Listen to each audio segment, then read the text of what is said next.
안녕하세요. 사연 읽어주는 남녀입니다. 오늘도 와주셔서 감사드리며 그럼 오늘의 사연 바로 소개해드리겠습니다. 안녕하세요. 저는 경기도에 사는 30대 후반의 여자입니다. 많은 분들이 그렇듯이 저는 시자 들어가는 거라면 질려버려서 시금치도 거들떠보지 않는 사람이에요. 그동안 겪었던 지독한 시어머니와의 지긋지긋한 악연을 풀어보려 이 사연을 보냅니다. 그리고 그 과정을 저희 부부가 어떻게 이겨냈는지 여러분께 조금이나마 위로와 통쾌함을 드릴 수 있길 바래요. 저는 중고등학생을 대상으로 하는 입시학원에서 수학을 가르치는 강사였습니다. 남자친구와는 만난 지 2년째 되던 해에 결혼 준비를 시작하게 되었어요. 당시 남자친구는 요리를 전공해 호텔이며 리조트에서 일을 하다가 동네의 작은 양식당을 차린 지 5년째 되었죠. 그 힘들다는 요식업을 하면서도 변함없이 다정하고 성실한 모습에 이 사람과 결혼하면 정말 행복하겠구나 싶었습니다. 만나면서 자연스럽게 서로의 형제관계를 알게 됐는데 저는 외동딸이고 남자친구는 두 형제 중 차남이더군요. 한 번은 남자친구에게 형은 무슨 일을 하시냐고 물어본 적이 있었죠. 평소 인상 한번 쓴 적 없는 남자친구는 미간을 살짝 찌푸리며 대답했습니다. 형은 대기업 다니다가 퇴사하고 지금은 판교에서 IT 쪽 회사 다녀. 그때는 남자친구의 형이 그저 평범한 회사원인 줄만 알았습니다. 그런데 나중에 알고 보니 아주버님은 판교에서 떠오르는 IT 스타트업 회사의 사장이더군요. 형님이 참 대단하신 분이라고 칭찬하자 남자친구는 마지못해 동조했어요. 그때는 왜 남자친구가 그런 표정을 지었는지 몰랐습니다. 그런데 상견례 날 예비 시어머니를 보고 그 이유를 확실히 알게 됐죠. 상견례 자리에서 시어머니는 아주버님 자랑을 귀에 피가 나도록 하셨습니다. 입에 거의 자랑 기능이 있는 모터가 달려는 줄 알았어요. 아유, 이쪽은 우리 큰아들인데 내 아들이지만 정말 인물도 좋고 아주 똑똑해요. 학창시절부터 맨날 1등만 주구장창하더니만 일찍 사업을 벌이더니 지금은 판교에서 사무실을 무려 3층이나 쓰고 있다니까요. 시어머니는 예비 아주버님을 집안의 기둥이자 자랑으로 여기는 듯 했습니다. 아주버님이 살짝 겸연쩍어하며 말렸지만 시어머니는 멈출 생각이 없으셨어요. 엄마, 그만 좀 해요. 너무 과장하는 거 아니야? 예, 과장이라니 다 사실인데 이럴 때나 얼굴 뵙고 얘기하는 거지. 언제 또 이런 얘기를 하겠니? 그렇죠, 사부인? 처음에는 제 부모님도 아드님을 아주 훌륭하게 키우셨다고 칭찬하셨어요. 상견례 자리가 어색하니 누군가 이야기 주제를 꺼내준다는 게 고맙기도 했고요. 근데 그것도 정도라는 게 있잖아요. 시어머니의 아주버님 자랑은 정말 끊이지를 않았습니다. 저희 부모님은 시간이 지나면서 점점 말수가 적어지시더니 결국엔 예비 시어머니를 제지하시더라고요. 아드님을 정말 훌륭하게 키우셨군요, 사부인. 그런데 이제 우리 아이들 이야기도 좀 나눠볼까요? 그제야 시어머니는 조용해지셨고 상견례의 주제가 다시 우리 두 사람에게로 돌아왔습니다. 하지만 상견례 자리에서 가장 큰 문제가 터진 건 식장을 정할 때였어요. 우리 재영이 거래처 사장님들 생각하면 식은 판교에서 하는 게 좋겠어요. 업계 큰손들이며 직원들이 편하게 오려면 다른 데는 사실 좀 멀어서요. 그 말을 들었을 때 저는 당황할 수밖에 없었습니다. 저희 본가는 김포에 있고 시어머니는 파주에 사시는데 왜 결혼식을 판교에서 해야 하는지 이해가 되지 않았죠. 그것도 아주버님의 거래처 사장 때문이라니 이게 무슨 뚱딴지 같은 소리일까 싶었어요. 남편도 저와 같은 생각인지 잠시 침묵하더니 나지막한 목소리로 말했습니다. 엄마, 왜 판교에서 해야 해요? 판교는 우리 양가에서 다 멀잖아요. 다른 친구들 보면 집이나 회사랑 가까운 곳에 사던데요. 아내 뜻대로 따라주는 집도 많고요. 그날 상견례는 결국 식장을 정하지 못한 채 어색한 분위기 속에서 흐지부지 끝나버렸어요. 시모의 고집을 꺾지 못한 저희 아버지는 고개를 끄덕이며 말씀하셨어요. 사부인 사돈어른, 아직 시간이 좀 있으니 아이들에게 상의할 시간을 주면 어떨까요? 말을 마치고 아버지와 어머니는 자리를 정리하셨습니다. 지하에 주차하신 부모님이 먼저 일어나 자리를 비우시자 이때다 싶었는지 예비 시어머니가 저에게 다가오시더군요. 아가씨, 아니지. 예비 며느리니 말로 와도 되지? 네가 판교에서 하자고 부모님 좀 설득해봐라. 자고로 결혼식은 남들한테 우리 이렇게 잘 산다고 보여주는 날인 거야. 네 예비 아주버님 거래처가 얼마나 빵빵한 대기업들인데 후회 말고 판교에서 할 수 있도록 알아봐라. 시어머님의 말에 순간 피가 차갑게 식었습니다. 어머님 욕심 때문에 한 번뿐인 결혼식을 타지에서 해야 할 이유는 어디에도 없었으니까요. 저는 최대한 차분하게 대답했어요. 어머님, 죄송하지만 저희 본가가 김포고 성영 씨 본가는 파주인 걸로 아는데요. 저희 둘 다 직장은 서울에 있고요. 연고가 전혀 없는 판교에서 결혼식을 하기는 힘들 것 같아요. 제 얘기를 듣자 시어머니의 표정이 순간 일그러졌습니다. 생글생글 웃기만 하던 제가 이렇게 나올 거라는 건 당연히 계획에 없었겠죠. 하지만 저는 그동안 학원에서 온갖 진상 학부모들과 사춘기 아이들을 상대한 경력이 있었어요. 이럴 때 가만히 있으면 호구가 되기 십상인 걸 알고 있었죠. 세상에, 아가씨가 인상과는 다르게 참 되바라지네. 그럼 어쩔 수 없네요. 아직 정한 것도 없는데 결혼 못하는 거지. 네, 알겠습니다. 저는 예비 시모가 둔 강수에 바로 알겠다고 응수했습니다. 태어나다 못해 명쾌하기까지 한 제 목소리에 시모는 입을 떡 벌리더군요. 그 순간 옆에서 이 상황을 지켜보던 남자친구가 화가 난 듯 목소리를 높였습니다. 2년 동안 저를 봐온 남자친구는 이대로 끝난다면 제가 정말로 결혼을 안 할 거라는 걸 눈치챈 듯 했죠. 엄마, 지금 뭐 하시는 거예요? 왜 이상한 걸로 고집을 부리세요? 그런 걸로 식장을 정하면 남들이 볼 때도 우습다고 욕한다고요. 저 연주랑 결혼 못하면 평생 혼자 살 거예요. 그만하세요.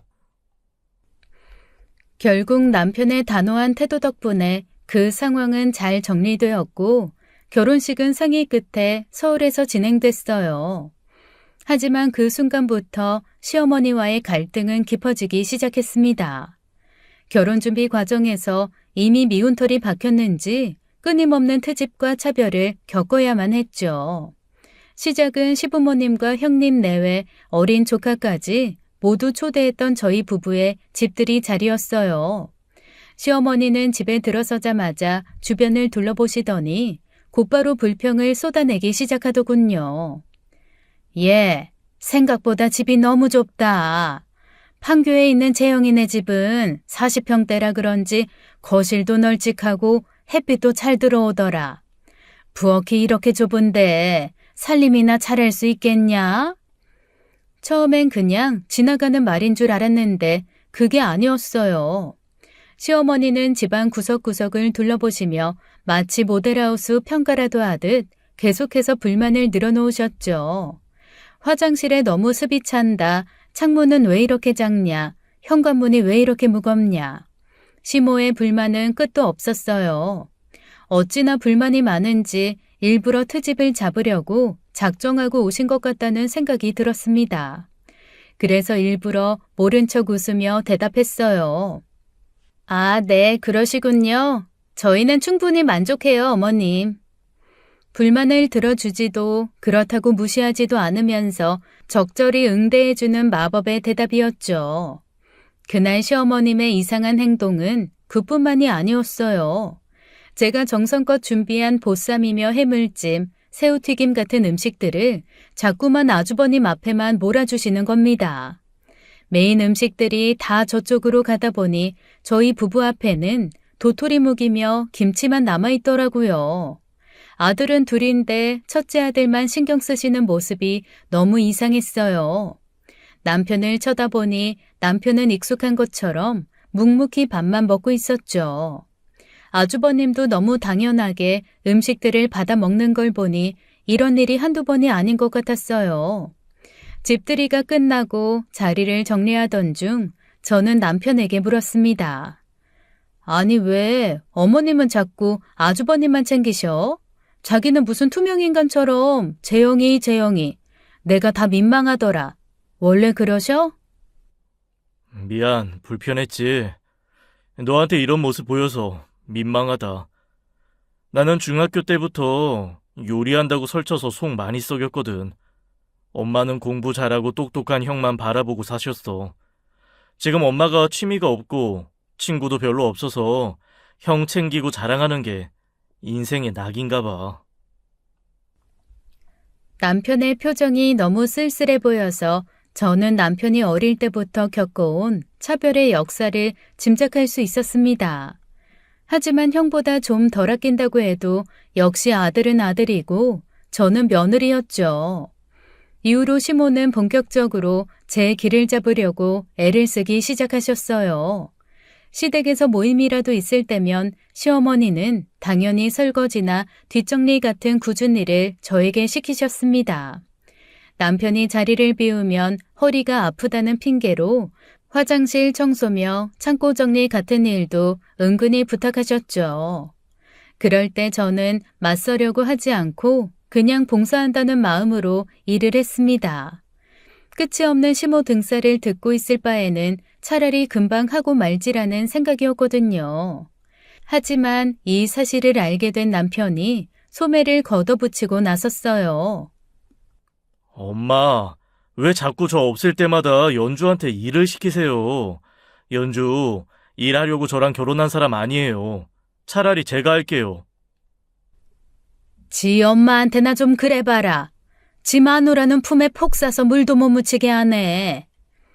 이제 시어머니는 작전을 바꿔 저희 부부를 하나로 묶어 차별하기 시작했습니다. 형님네는 달에 100만 원 넘게 용돈을 주는데 너희는 뭐 없냐, 전화 좀 자주 해라 같은 사소한 트집이었죠.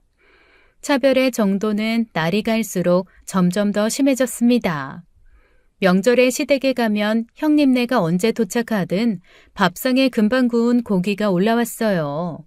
하지만 저희 밥상에는 그냥 집에 있는 반찬에다가 밥이나 하나 더 올려주시는 식이었죠.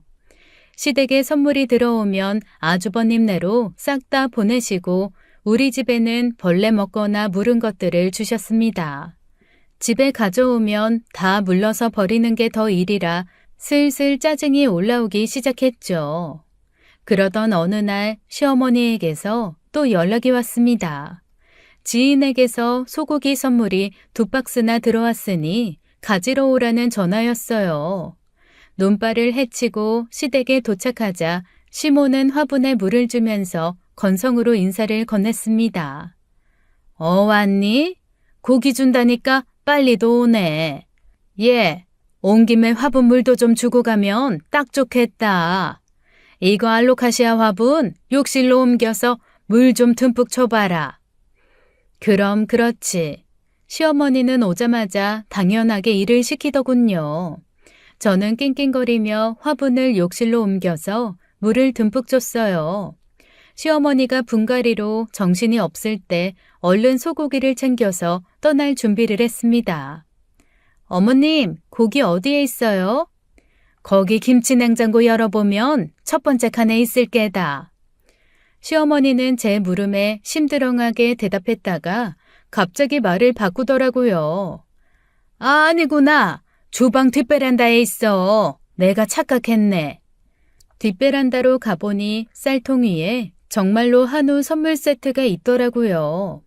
상자를 열어보니 국거리며 등심에 갈비살이 들어있었는데 상태를 보니 투풀 정도는 아닌 것 같았어요. 그래도 감지덕지 가져가려다가 저는 문득 김치 냉장고를 열어봤습니다. 그랬더니 세상에 김치 냉장고에 있는 상자에는 꽃등심이며 살치살 같은 훌륭한 고기가 잔뜩 있는 겁니다. 여기는 국거리나 등심이 없는 걸 보니 시어머니가 상자를 열어 좋은 고기를 한쪽으로 몰아 넣은 것 같았어요. 갑자기 화가 치밀어 오른 저는 김치 냉장고에 있던 고기를 챙겨서 집을 나섰습니다. 그날 밤 시어머니에게서 전화가 왔어요. 올게 왔구나 싶은 저는 남편과 거실에서 이야기를 나누다가 스피커폰으로 전화를 받았죠. 아니 얘, 혹시 김치 냉장고에 있는 한우 세트 가져갔니? 네, 어머님이 김치 냉장고에 있다고 하셔서 가져갔어요. 무슨 일이세요? 얘는? 그건 채영이네 거고 너희 거는 베란다에 있다니까. 오늘 중요한 모임에서 구워 먹는다고 가져갔는데 고기가 맹다 떡심에 기름만 있다고 난리잖니. 그거 하나 구분 못해서 이 사단을 만들어? 어쩔 거야? 네? 죄송해요. 제가 헷갈렸나 봐요. 근데 그럼 떡심에 기름만 있는 고기가 원래 저희 거였다는 말씀이세요? 그 순간 시어머니는 말문이 막히셨습니다. 그제야 제 말이 뭔지 깨달은 듯 했죠. 그때까지 묵묵히 듣고 있던 남편이 갑자기 전화기를 낚아채더니 단호하게 말했어요. 엄마, 지금까지 일부러 저희한테 안 좋은 물건 주신 거 설마 했는데 맞네요. 저희랑 형 차별하는 거 너무 서운하고 불편해요. 저 혼자 있을 때는 상관없는데 연주가 우리 식구가 됐는데 이렇게 하시면 안 되죠. 이번 설에 저희 안 갈게요. 형이랑 보내세요. 뭐? 설에 안 온다고? 형이 손님 불러서 고기 구워 먹는다고 하길래 조금 더 넣어준 건데 내가 실수했다. 이제 이런 일 없도록 하마, 응? 그 이후로 시어머니는 대놓고 저희와 형님네를 대놓고 차별하는 건 멈추셨어요. 첫째 아들을 가장 사랑하시긴 했지만 막상 아들 얼굴을 보지 못하는 건 시어머니도 견디기 힘드셨나 봅니다. 그렇게 갈등은 조금씩 가라앉고 저는 결혼 생활에 점점 적응해가나 싶었습니다. 하지만 형님이라는 복병이 우리 앞에 서서히 모습을 드러내고 있었어요. 아주버님 사업이 불붙듯 잘 되는 덕을 봐서일까요? 저희 형님은 매사에 기고만장한 여자였어요. 집에 일하는 아주머니를 두고 우아하게 필라테스나 하시고 백화점에서 꽃꽂이 클래스를 듣는 게 낙이셨죠. 문제는 형님이 모든 사람을 자기 아랫사람처럼 대하며 특히 없는 사람을 무시한다는 것이었어요. 시가의 가족 행사에는 암묵적인 문화가 하나 있었습니다. 어버이날이나 부모님 생신 같은 행사가 있으면 아주버님 댁과 우리 집이 번갈아 식사를 대접하는 것이었죠. 어느 날 아버님 생신을 맞아 제가 한우 식당을 예약했는데 형님이 저에게만 들리게 툴툴거리는 겁니다. 아니 동서, 뭐 이렇게 싸구려 식당을 예약한 거야? 사람 많고 시끄럽고 덥고 이런 데를 무슨 생일에 모시고 와? 그때까지만 해도 저는 형님의 말을 그저 한 귀로 듣고 한 귀로 흘렸습니다. 자기가 살 것도 아니면서 왜 입을 대는지 좀 짜증이 났지만 형님 성격을 알기에 대강 동조했어요. 하지만 그날 식당에서 문제가 생기고 말았습니다. 직원이 서빙을 하다가 테이블에 접시를 놓치는 바람에 형님의 가디건에 반찬이 조금 튀어버린 거예요. 직원이 죄송하다며 물티슈를 건넸는데 형님은 짜증을 내며 화를 참지 못하시더군요. 됐어요. 문지르면 더 번지겠지. 이게 얼마짜리 가디건인 줄 알아요? 여긴 직원 교육을 어떻게 시키는 거야? 사장님 얼굴 좀 보자고 해요. 결국 사장이 와서 사과하며 세탁비를 물어준다고 해도 직원 교육 좀 제대로 하라며 끝까지 따지고 들더군요. 그럼에도 형님은 화를 참지 못하고 화장실로 가서 오래도록 돌아오지 않았습니다. 너무 오래 안 오길래 화장실에 가보니 형님은 가디건을 벗어 반찬이 튄 부분을 살펴보고 계셨어요. 형님, 오래 안 오시길래 걱정돼서 왔어요. 도와드릴 일이 있을까요? 형님은 갑자기 저를 보면서 쏘아 붙이더군요. 동서, 이렇게 싸구려 식당을 예약하니까 이런 일도 생기는 거잖아. 저번에 우리가 갔던 청담동 식당 봐봐. 직원들도 얼마나 친절하고 전문적이야. 내가 충고하는데 돈을 쓸 땐 좀 제대로 써. 제가 반찬을 엎은 것도 아닌데 애먼 저를 도끼 눈으로 쳐다보니 황당하기 짝이 없었어요. 하지만 결혼 후에 형님을 몇 번 만나는 동안 저는 깨달은 사실이 있었습니다. 형님이 이렇게 화났을 때 잠재우는 특효약을 알고 있었거든요. 저희는 형님 댁처럼 여유롭지 못해서요. 그때 청담동 식당은 1인에 20만 원씩 하던데 형님이니까 모시고 가는 거지 저희는 엄두도 못 내요. 그동안의 경험으로 보아 이 대답은 허영심이 넘치는 형님이 가장 좋아하는 베스트 대답이었어요. 아니나 다를까 형님은 헛기침을 하며 손을 닦으셨죠. 알겠어. 다음엔 내가 말하는 식당으로 예약해. 이런 데는 다시 오고 싶지 않아. 그날 이후 저는 형님을 대하는 법을 조금씩 익혀갔어요. 그러던 어느 날 갑자기 형님에게서 전화가 걸려왔습니다. 동서, 뭐해? 지금 할 일 없지? 딱 들어도 집에 있는 것 같네. 아, 네, 집이에요. 왜요? 무슨 일 있으세요? 제 물음에 형님은 한숨을 쉬며 말했습니다. 이럴 때 보면 동서도 참 두네. 내일 모레가 구정이잖아. 파주 가져갈 선물 세트 사야 하는데 인터넷은 직접 보질 않으니 못 믿겠더라. 백화점 가려고 하는데 내 차가 수리 중이라 동서한테 부탁 좀 하려고. 네? 백화점이요? 백화점 식품과 물건들이 가격만큼이나 질이 제일 좋아. 다른 데랑 비교가 안 된다니까.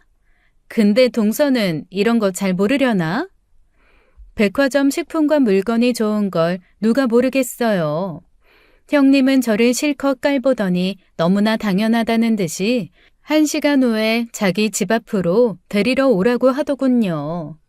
그때 문득 집에 차가 3대는 있어야 편하다며 자랑하던 형님의 말이 떠올라 물었어요. 형님, 집에 다른 차 있지 않아요? 3대 다 수리 중인 거예요? 아, 준서 아빠가 내 차 말고는 못 끌게 해. 내가 운전을 험하게 한다나 뭐래나. 차를 무슨 비누로 조각한 것도 아니고 골목에서 조금만 긁어도 수리비만 몇 천이 나온다는 게 말이 돼? 재영 씨가 내 차 웬만한 수리비면 동선에 차도 산다고 하더라. 형님은 깔깔 웃으며 말했지만 저는 정말 조금도 안 웃겼습니다. 듣자 하니 자존심도 상하고 기사 노릇하며 백화점까지 가기도 귀찮아 순간 기지를 발휘했어요. 형님, 근데 저 몸이 좀 안 좋은데 감기 몸살인 것 같아요. 그래도 필요하시면 갈게요. 명절 선물인데 이왕이면 같이 준비해야죠. 제가 일부러 기침을 하며 말하자 형님은 깜짝 놀라며 말했습니다. 아니, 감기 걸렸는데 어딜 나오려고 그래. 우리 준서가 호흡기가 약해서 옮으면 큰일 나. 됐어. 내가 알아서 혼자 갈게. 아무튼 동서도 보면 도움이 되는 적이 별로 없다니까. 형님은 그렇게 투덜거리며 전화를 끊었고 저는 속으로 쾌재를 불렀죠. 그렇게 시간은 흘러 명절이 다가왔습니다. 저희 부부는 양손에 무겁게 선물을 사들고 시댁을 찾았어요. 그런데 우연찮게도 형님네와 우리 집에서 준비한 선물 중에 배 한 박스가 겹치더라고요. 형님네 배는 백화점 로고가 박힌 상자에 담겨 있었고 우리 배는 동네 과일 가게에서 준비한 것이었어요. 상황을 파악한 형님은 웃으며 말했습니다. 어머, 어쩜 겹쳐도 이렇게 겹치니? 어머님, 이거 백화점 직원이 말하길 제수용 특특품이래요. 동서, 이거 하나 까봐. 먹어보자. 형님의 말투는 상냥했지만 그 속에 묻어나는 은근한 우월감이 사람을 불편하게 만들더라고요. 저는 묵묵히 배를 깎아 시어머니께 드렸습니다. 시어머니는 배를 한 입 드시더니 얼굴을 찌푸리며 말씀하시더라고요. 맛이 왜 이렇게 없니? 네 맛도 내 맛도 아니고 맹맹하기만 하다.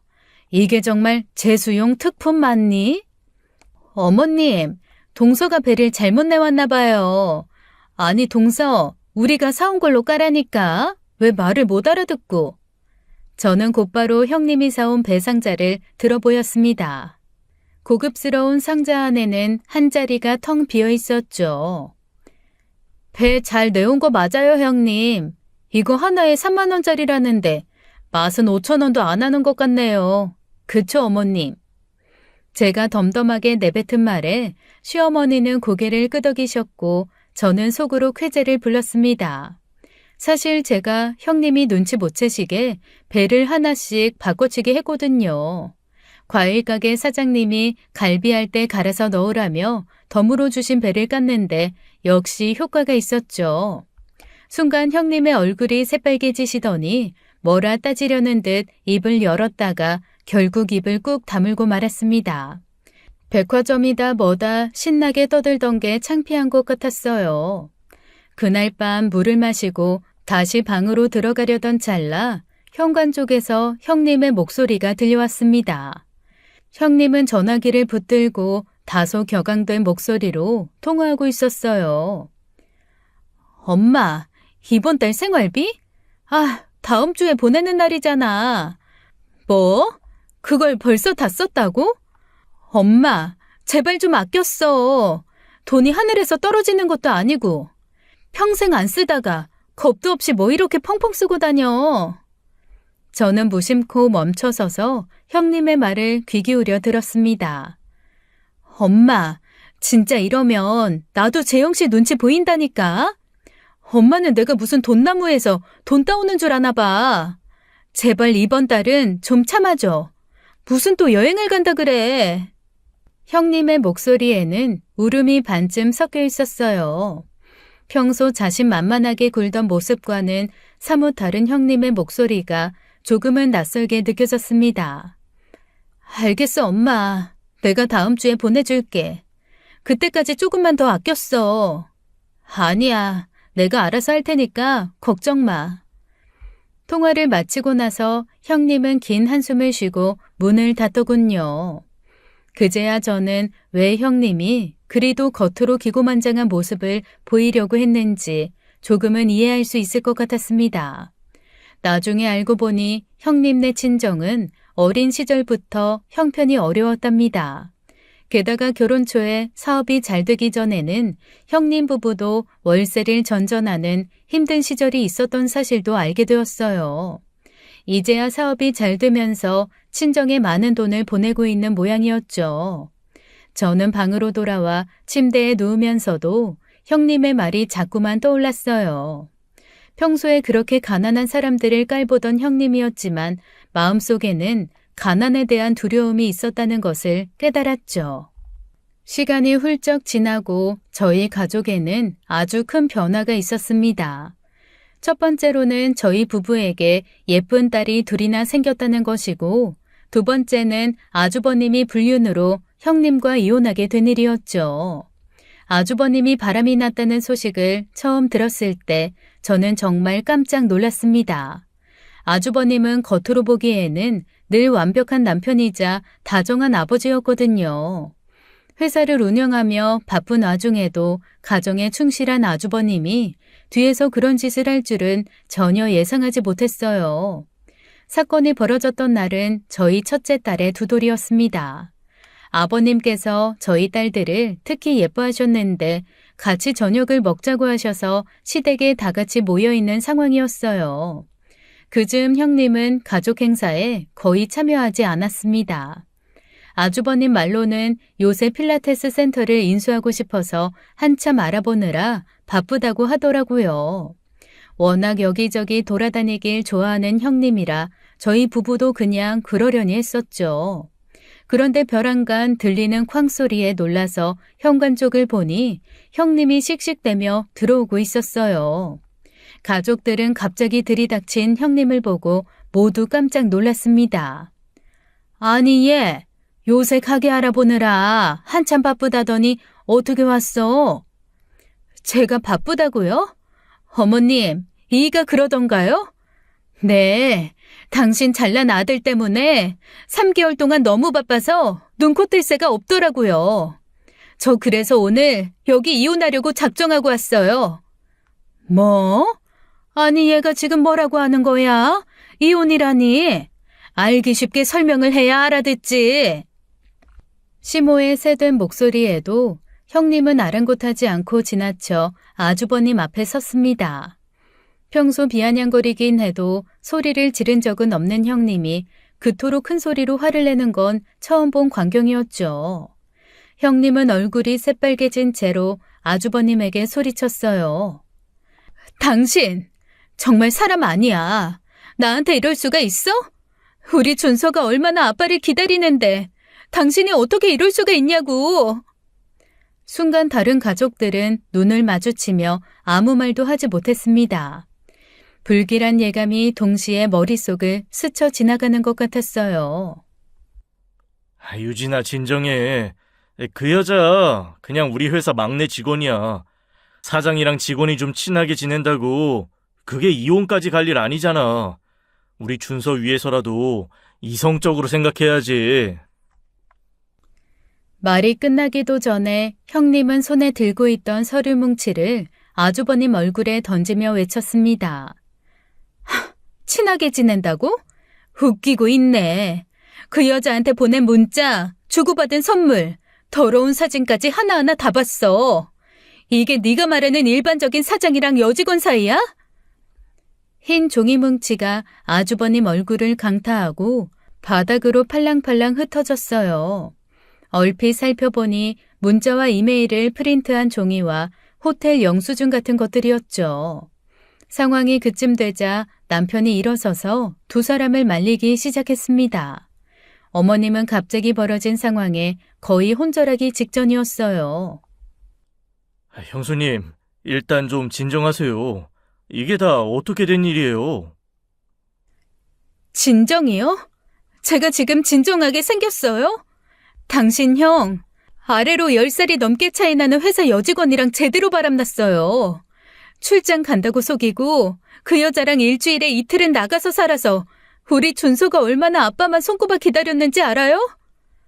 결국 모두가 예상했던 그 단어가 형님의 입에서 나온 순간 거실에는 싸늘한 정적만이 감돌 뿐이었습니다.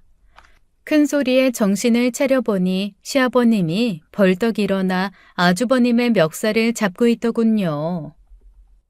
야, 이 자식아, 너 미쳤어? 어디 와이프랑 자식을 두고 그렇게 못난 짓을 해?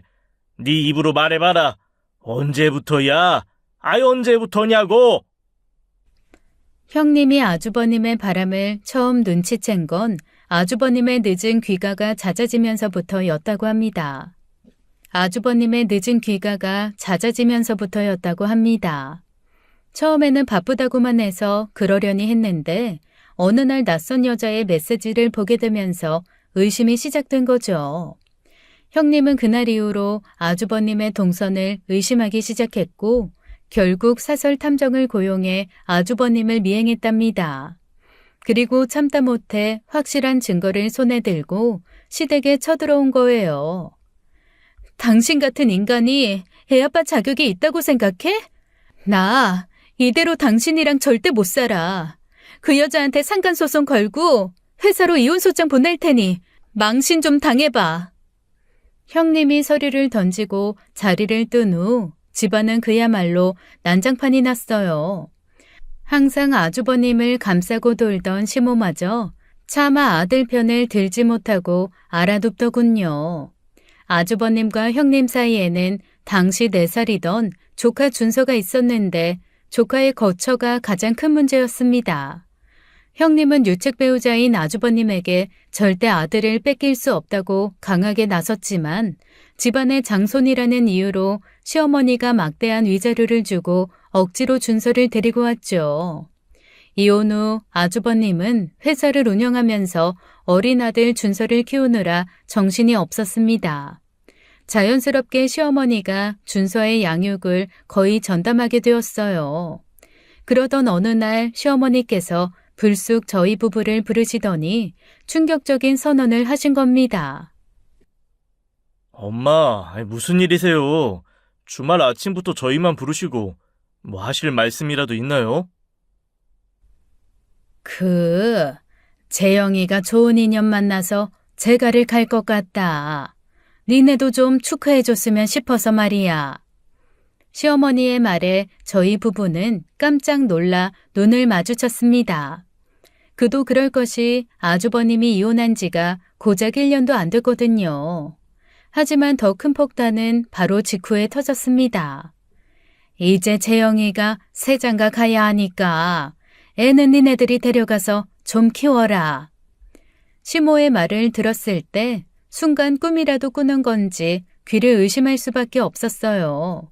저희 집은 이미 첫째 딸과 13개월 둘째 딸만으로도 차고 넘쳤어요. 전세자금 대출이자 갚기도 빠듯한데 조카까지 키우라니 말도 안 되는 소리였죠. 대체 그게 무슨 소리예요? 형 재혼은 무슨 소리고 준서를 데려가서 키우라뇨. 나라고 너네한테 이런 말 하는 게 마음이 편하겠니? 그게 말이다. 알고 보니 아주버님에게 새 여자가 생겼는데 준서가 재혼에 걸림돌이 된다고 생각한 거였습니다. 그런데 자존심상 이혼한 전 며느리에게는 손주를 절대 보내고 싶지 않으니 저희 부부에게 떠넘기려 하셨던 겁니다. 저는 여기서 물러서면 정말 큰일이 일어난다는 생각에 단호하게 대답했어요. 어머님, 준서는 아주버님 아들이잖아요. 아빠가 멀쩡히 있는데 왜 저희가 키워요? 아빠가 키워야죠. 남편도 제 말에 동의하며 차분하게 목소리를 낮췄습니다. 엄마, 이건 말도 안 돼요. 재혼을 한다고 해도 준서는 형이 책임져야죠. 저희 형편 빤히 아시면서 애셋을 어떻게 키워요? 저희는 감당 못해요. 시어머니는 저희 부부의 거절에도 불구하고 한 발도 물러서지 않으셨어요. 오히려 더 강하게 우기며 저희를 몰아세우셨죠. 그런 멀쩡히 작은 아빠 작은 엄마도 있고 조부모도 시퍼렇게 살아있는 애를 보육원에 맡기니? 예, 너네도 참 정이라고는 눈꼽만치도 없다. 니네 애가 벌써 둘이나 있는데 셋도 똑같지 않니? 나이랑 나연이 오빠로 키우면 될 것을 뭘 말이 많어? 엄마, 저희도 애들 키우느라 힘들어요. 그리고 준서 고작 4살이에요. 우리가 준서 작은 아빠 작은 엄마로서 해줄 수 있는 일과 부모로서 해야 하는 일은 다르다고요. 더 잘 돌볼 수 있는 사람한테 보내야죠. 엄마가 싫으시면 형수님한테 제가 연락해 볼게요. 내 눈에 흙이 들어가도 유진이 걔한텐 우리 장손 못 보낸다. 니들이 키우면 일이 쉬워지는 걸 뭐 한다고 고집을 부려? 시어머니는 그야말로 막무가내로 우기셨습니다. 그야말로 벽에다가 이야기하는 느낌이었죠. 저희는 갖은 방법으로 거절하고 어머님의 연락을 피했지만 어머님은 녹음기처럼 같은 말만 반복했어요. 며칠 후 이번엔 아주버님이 저희 부부를 불러내셨습니다. 처음에는 아주버님이 시모의 만행을 사과하면서 읍소라도 하려나 싶었죠. 하지만 대화가 시작되자마자 분위기가 심상치 않다는 걸 느꼈어요. 성영이 너 엄마한테 준서 못 키우겠다고 했다며? 야, 형제끼리 어려울 때 돕고 살아야지. 그러는 거 아니다. 아주버님의 말에는 다분히 공격적인 어투가 가득했습니다. 남편과 저는 순간 당황했지만 남편이 금방 차분하게 대답하더라고요. 그래, 그랬어. 준서는 형 아들이니까 형이 책임져야지. 아주버님은 한숨을 쉬더니 말을 이어갔습니다. 요새 내가 여윳돈이 생겨서 새로 굴릴 만한 사업 좀 알아보고 있는데 니네 식당 옆에 같은 업종의 프랜차이즈 식당 들어온다면 어떨 것 같냐? 그 순간 남편의 얼굴이 굳어졌습니다. 아주버님의 말투는 무심했지만 속에 담긴 뜻은 분명한 협박이었거든요. 남편은 침착하게 대답했어요. 형 설마 지금 협박하는 거야? 준서 문제로 우리에게 그런 말 하면 곤란하지.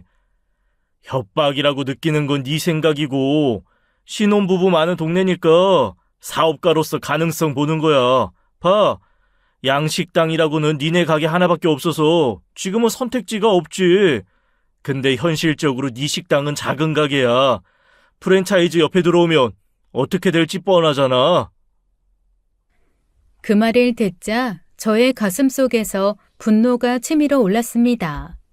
하나뿐인 동생이 자기 자식을 안 키워준다고 가게까지 들먹이며 협박하다니 정말 이기적이고 뻔뻔하기 그지없는 인간이었죠.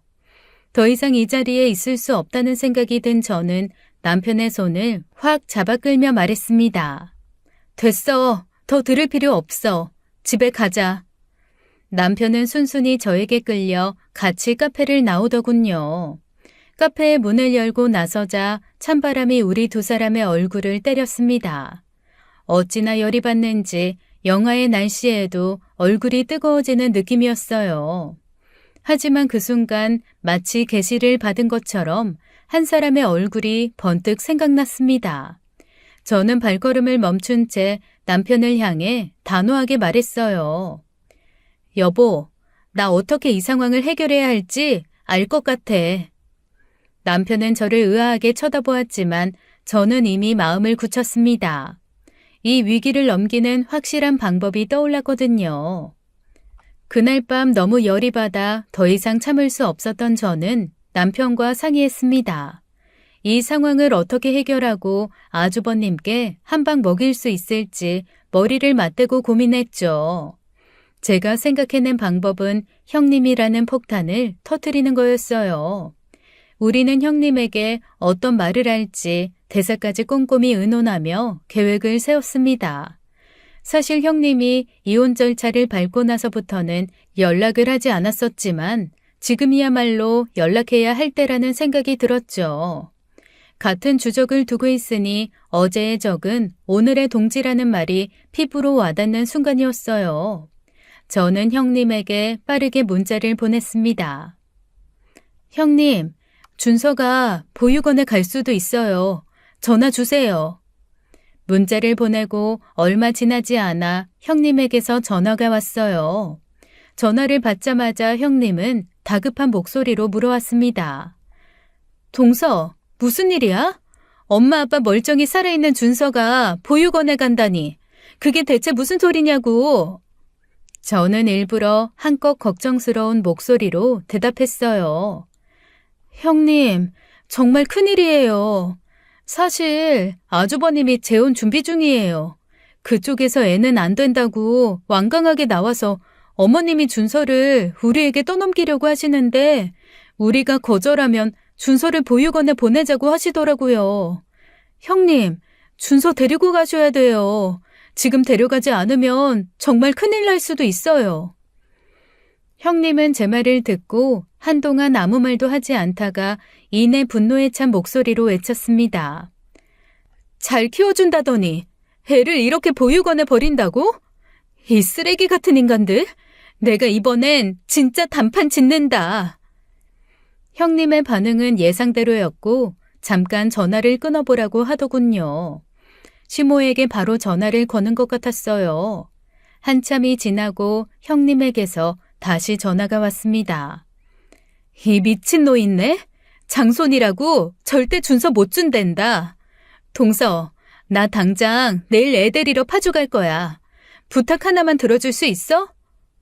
형님은 혼자 가면 문을 열어주지 않을 것 같다며 저희 부부에게 시간 맞춰 집에 있어달라고 부탁했어요. 저는 남편과 함께 형님을 돕기로 결심했습니다. 알겠어요, 형님. 걱정 마세요. 저희가 도와드릴게요. 다음 날 아침 우리는 준서를 데리고 바람 좀 쐬고 오겠다는 명목으로 시댁에 일찍 갔어요. 딸들은 친정에 양해를 구하고 어제 미리 맡긴 상황이었죠. 아주버님은 우리가 준서를 데리고 갈 생각이 있다고 생각했는지 쌍수 들고 환영했습니다. 그래, 이렇게 천천히 친해져야 가족도 되는 거지. 이참에 애랑 놀이동산도 다녀오고 그래. 그렇게 저는 남편을 시켜 준서를 잠시 차로 데려갔어요. 오늘 무슨 일이 벌어질지는 모르겠지만 애한테 교육적인 상황이 아닐 것은 분명했거든요. 그때 때맞춰 형님이 시어머니와 아주버님이 있는 집으로 찾아왔습니다. 집에 도착하자마자 형님은 거칠게 문을 두드렸어요. 시어머니는 인터폰으로 형님의 얼굴을 확인하고 기겁하며 외쳤습니다. 아니 유진이 제가 여기가 어디라고 아침부터 찾아와? 내 이것을 그냥... 문이 열리자마자 형님은 숨 쉴 틈도 없이 집 안으로 들어섰습니다. 이 미친 인간들, 당신들이 뭔데 내 새끼를 보육원에 보내? 준서 내가 키울 거예요. 내 새끼 당신들 손에 더 이상 못 맡겨. 형님의 외침에 시어머니는 주변 눈치를 보며 급하게 형님의 팔을 붙잡아 끌어들였습니다. 동네에 소문이라도 날까 두려워하는 듯한 모습이었죠. 문이 닫히자 시어머니는 형님의 얼굴을 뚫어지게 바라보며 차가운 목소리로 대꾸했습니다. 예, 어디서 이상한 소리를 들었나 본데 준서가 보육원에 왜 가니? 그리고 네가 무슨 자격으로 준서를 데려가겠다는 거야? 그 아이는 우리 집안 장손이야. 양육권도 우리한테 있고 이혼한 며느리에게 애를 보낸다는 게 말이나 되는 소리냐고. 형님은 그 말을 듣는 순간 온몸을 부들부들 떨더군요. 그동안 쌓인 분노가 폭발하는 것 같았습니다. 장손이니 뭐니 그런 거 모르겠고요. 내 새끼, 내가 데리고 갈 거예요. 엄마가 여기 멀쩡히 눈을 시퍼렇게 뜨고 있는데 보육원에 보내느니 누가 키우느니 이런 말 듣는 게 정상이에요? 너 이게 무슨 짓이야? 위자료 받고 양육권까지 다 정리된 일인데 왜 이제 와서 그래? 오랜만에 보는 아주버님의 뺀질한 얼굴을 보자 형님의 눈에 천불이 켜졌습니다. 형님은 분노로 가득 찬 목소리로 아주버님에게 소리쳤어요. 네가 사람이야? 이혼한 지 얼마나 됐다고 애 버리고 그년이랑 재혼을 하겠다고? 상간소송 위자료 갚아주는 걸로는 아직 정이 안 떨어졌나 봐. 잔말 말고 준서 양육권 내놔. 내 아들 내가 지킬 거야. 형님의 말이 채 끝나기도 전에 갑자기 시모가 형님 쪽으로 달려들었어요. 형님은 우악스러운 시모의 손에 속수무책으로 머리채를 잡혀 휘둘렸습니다. 이게 정신이 나갔나? 이혼했으면 남남인 거지. 어디서 바락바락 소리를 질러? 나가. 당장 안 나가?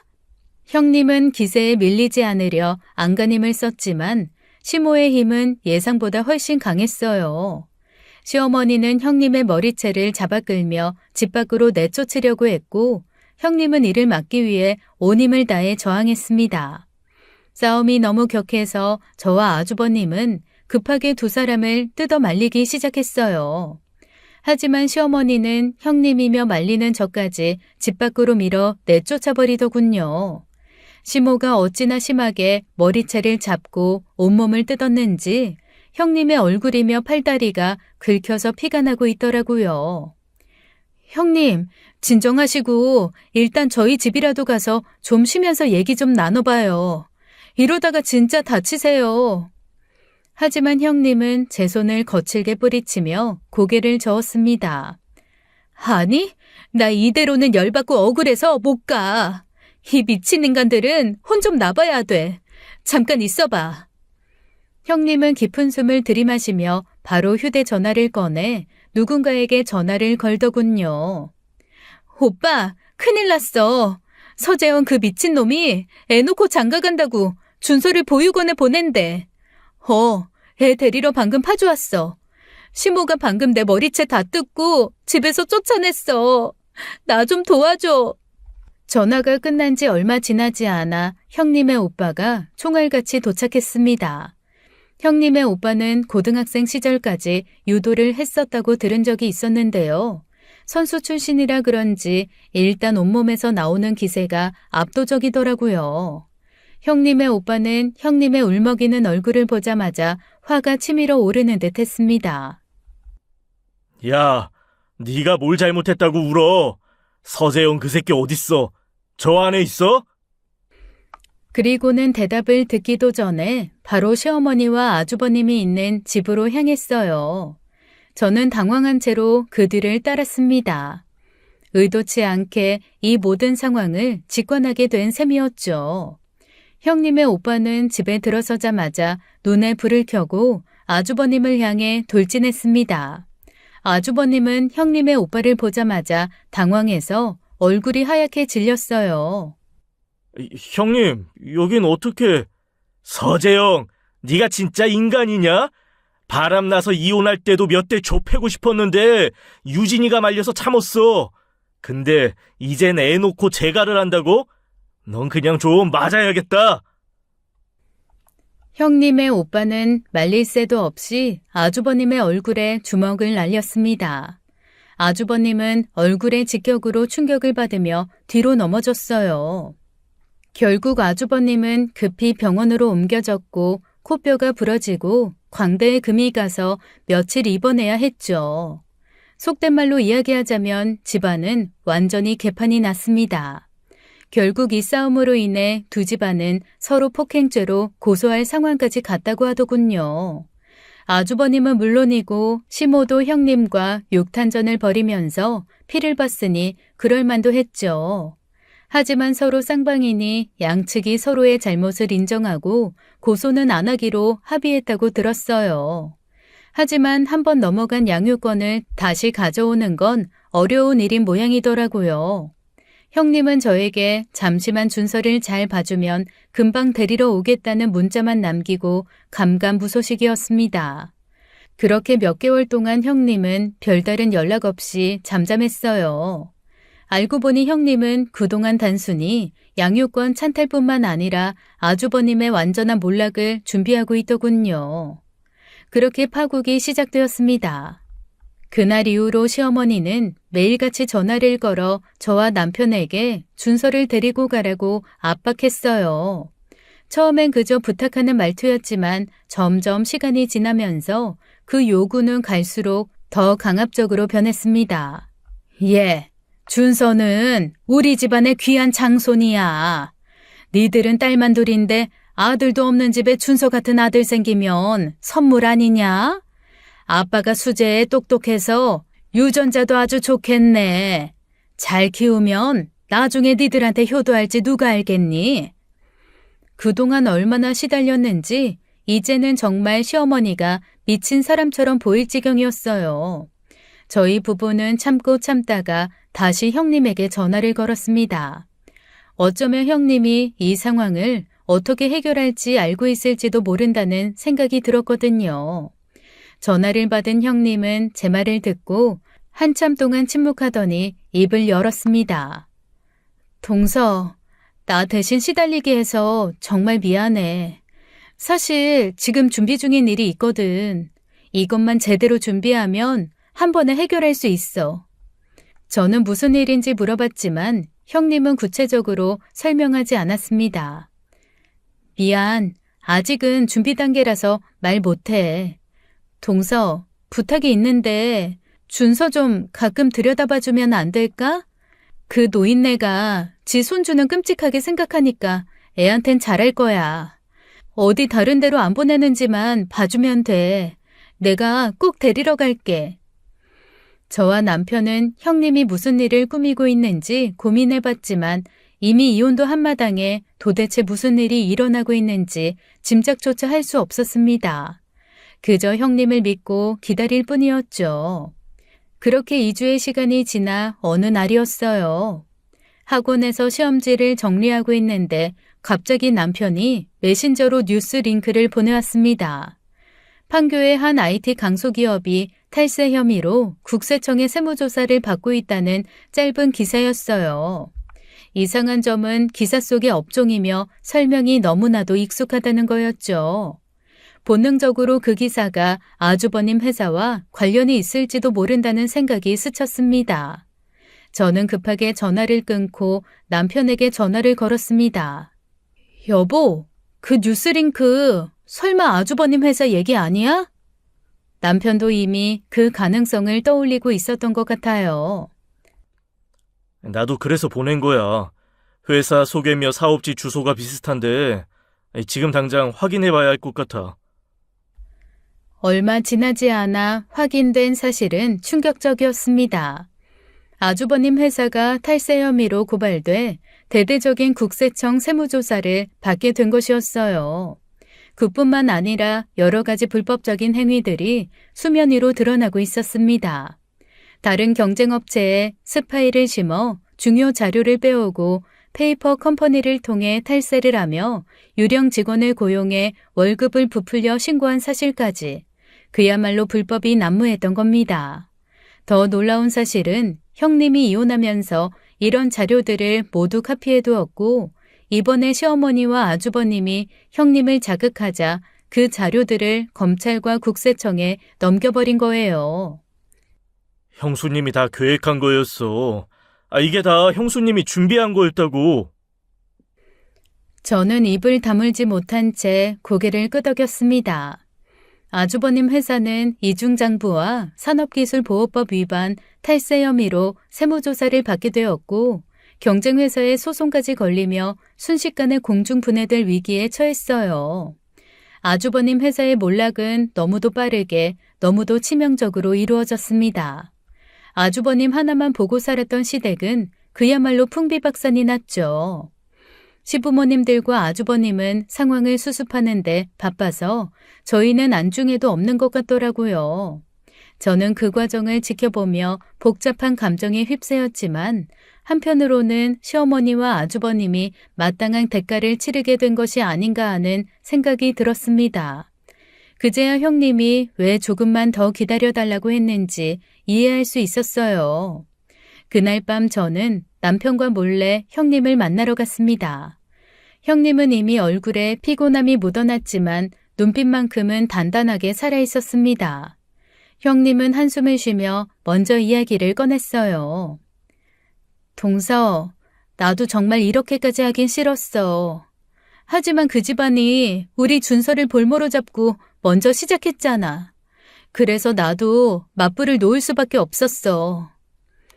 아이를 데리고 보육원까지 운운하며 협박하는데 이 일을 이성적으로 대응할 수 있는 사람이 얼마나 있을까요? 저는 형님이 얼마나 힘든 결정을 내렸을지 생각하며 그 심정을 조금이나마 이해하게 됐습니다. 하지만 남편은 달랐죠. 시댁 식구들과 핏줄로 이어진 진짜 가족이었으니까요. 남편은 잠시 말을 잇지 못하다가 착잡한 표정으로 조용히 말했습니다. 형수님, 솔직히 가족이 힘든 걸 보는 건 달갑지 않아요. 하지만 죄를 지었으면 벌을 받아야죠. 그게 맞는 일인 것 같아요. 이걸로 마음이 풀리실 것 같진 않지만 그동안 고생하신 일들 제가 대신 사과드릴게요. 남편의 말은 담담하면서도 진실했습니다. 그 순간 저는 이 남자를 선택한 것이 얼마나 다행인지 새삼 느꼈어요. 남편은 저와 만난 이래로 항상 정직하고 진실되게 행동해왔고 이번에도 예외는 아니었죠. 저는 남편의 손을 꼭 잡으며 남편의 용기 있는 선택에 대한 응원을 보냈습니다. 형님은 남편의 말을 듣고 고개를 끄덕이며 씁쓸한 미소를 지었어요. 서방님이 무슨 잘못이 있겠어요. 집안을 시끄럽게 만들어서 미안할 뿐이에요. 그래도 탈세는 큰 죄예요. 벌 받을 건 받고 우리 준서도 데려와야죠. 그렇게 그날 우리의 비밀 회동은 끝났습니다. 며칠 뒤 시어머니가 남편에게 전화를 걸어왔어요. 전화기 너머까지 쩌렁쩌렁하게 들리는 시어머니의 목소리는 간절하고도 다급했습니다. 예, 성영아, 지금 형 상황이 영 안 좋다. 당장 너희 형이며 아래 직원들 다 길바닥에 나앉게 생겼어. 근데 괜찮은 변호인단 꾸리면 합의하고 경쟁사 소송은 막을 수도 있다더라. 성영아, 모은 돈 있지? 형 좀 도와줘라, 응? 설마 니네 형 실형 사는 꼴 보고 싶은 건 아니지? 재영이 하나뿐인 네 형이잖니. 시모는 장장 몇 분 동안을 구구절절하게 애원했지만 결국에는 돈 빌려달라는 말이더군요. 하지만 남편은 더 이상 흔들리지 않았습니다. 엄마, 그거 아세요? 엄마는 어릴 때부터 지금까지 저한테 늘 부탁 아니면 협박만 하셨잖아요. 저도 이제 너무 지쳤어요. 그렇게 끔찍하게 아끼는 형 일이니까 엄마가 알아서 하세요. 저도 연주도 엄마 전화 안 받을 거니까 저희한테 더 이상 책임 전가하지 마시고요. 단호한 말과 함께 남편은 전화를 끊어버렸습니다. 전화기를 내려놓은 남편은 제 손을 꼭 잡더군요. 여보, 미안해. 이번 일을 기회로 이 집이랑 좀 거리를 두자. 그동안 당신이 받았을 스트레스 생각하면 너무 미안하고 고마워. 그 후 저희는 시댁과 연락을 끊고 다른 동네로 이사를 나갔습니다. 아주버님, 시모, 시부까지 번갈아 가면서 전화를 해대더니 이젠 포기했는지 잠잠하더라고요. 어린 조카가 걱정됐지만 남편은 본인보다 손주를 더 끔찍하게 생각하는 분들이라며 신경 쓰지 말라고 하더군요. 그렇게 시간이 흐르며 우리 가족은 우리만의 온전한 평온을 되찾았습니다.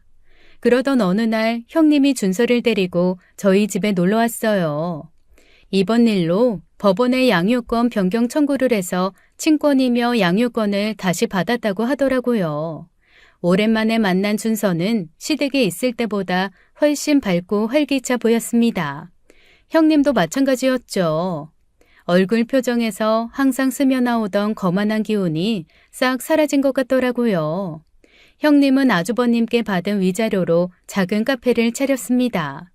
비록 통장에 꽂히는 돈은 예전보다 변변치 않겠지만 그 안에서 새로운 행복을 찾고 있는 것 같았죠.